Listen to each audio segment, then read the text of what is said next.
டீச்சர்னா இப்படி இருக்கணுங்க. எத்தனை பிள்ளைங்க கதறி அழுதுங்க பாருங்களேன், அவர் ரிட்டையர் ஆகிறாரு அப்படின்னு சொல்லிட்டு.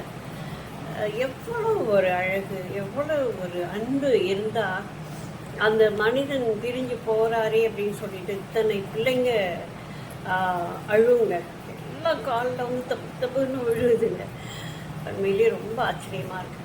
நாங்கள்லாம் படித்தப்போ இருந்த ஆசிரியர்கள்லாம் இப்படி தான் இருந்தாங்க. அந்த 10th அந்த 10th முடித்தோன்னே அடுத்து +1 +2க்கு போகிறதுக்கு வேறு ஸ்கூலுக்கு தான் போகும்.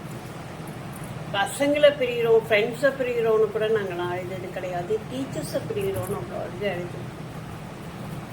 அப்படி ஒரு ஆத்மார்த்தமான ஒரு நம்மளுடைய முகம் மாடி இருந்தால் கூட கூப்பிட்டு தனியாக கூப்பிட்டு என்னாச்சு, ஏன் என்னமோ மாதிரி இருக்கிற அப்படின்னு சொல்லி கேட்பாங்க.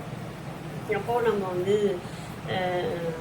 நம்மளுடைய கவலைகளை அல்லது கஷ்டங்களை வீட்டில் திட்டாங்க டீச்சர் அப்படின்னு சொல்லுவோம். சொன்னோன்னே கவலைப்படாதுடா, அவங்க அம்மா தானே திட்டினாங்க, போனா போட்டவங்கட்டு அப்படின்னு சொல்லிட்டு சொல்லுவாங்க. அம்மாவுடைய பெருமைகளை சொல்லுவாங்க. அம்மா தானே அவனுக்கு எல்லாமே செய்கிறாங்க, அப்போ திட்டுறதுக்கு மட்டும் உரிமை இல்லையா அப்படின்னு சொல்லி உடனே நமக்கு அந்த கோபம் மாறிடும். சரி, நம்ம அம்மா தானே திட்டினாங்க அப்படின்னு சொல்லி, நம்ம தப்பு செஞ்சதுனால தானே திட்டினாங்க அப்படிங்கிற ஒரு உணர்வும் நமக்கு வரும்.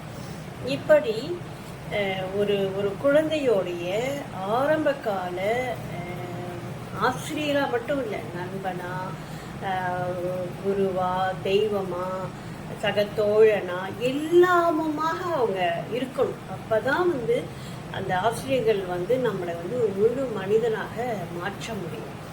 அவர்கள் போட்ட விதை தான் இன்றைக்கு நாங்கள்லாம் நிற்கிறோம், பேசுகிறோம், நடக்கிறோம், ஒரு உயர்ந்த நிலைமைக்கு போயிருக்கிறோம் அப்படின்னு சொன்னால் உண்மையிலேயே அந்த ஆசிரியர்களுடைய கற்றுக் கொடுத்தல் அப்படிங்கிற அந்த திறன் தான். இப்படிப்பட்ட ஆசிரியர்கள் இன்றைக்கும் இருக்கிறார்கள். இன்றைக்கும் பல மாணவர்களுடைய மனசுக்குள்ளே போய் அப்படியே உட்கார்ந்துருக்காங்க அப்படிங்கிறது மிகப்பெரிய ஒரு ஆச்சரியமான விஷயம். டீச்சர்ஸ்க்கு மட்டும்தாங்க. கலெக்டராகவே ஆகட்டுமே, கவர்னராக வேணாலும் இருக்கட்டும், ஒரு ஆசிரியரை பார்த்தோன்னா போய் காலில் விழுந்து கும்பிடுவாங்க. நான் ஒரு கவர்னர் அப்படின்னு இருக்க மாட்டாங்க. ஐயோ, என்னுடைய ஆசிரியர், என்னுடைய டீச்சர் அப்படின்னு சொல்லிட்டு அவங்க காலில் போய் விழுவாங்க. தன்னுடைய மாணவன் எந்த உயர்ந்த நிலைமைக்கு போனாலும் பொறாமைப்படாத ஒரே உள்ளம் எது அப்படின்னு கேட்டிங்கன்னா டீச்சர் தான், ஆசிரியர்கள் தான்.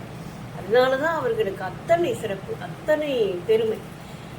அது இந்த ஆசிரியர் அடைஞ்சிட்டாரு அப்படின்னு தான் நாம் சொல்லணும்.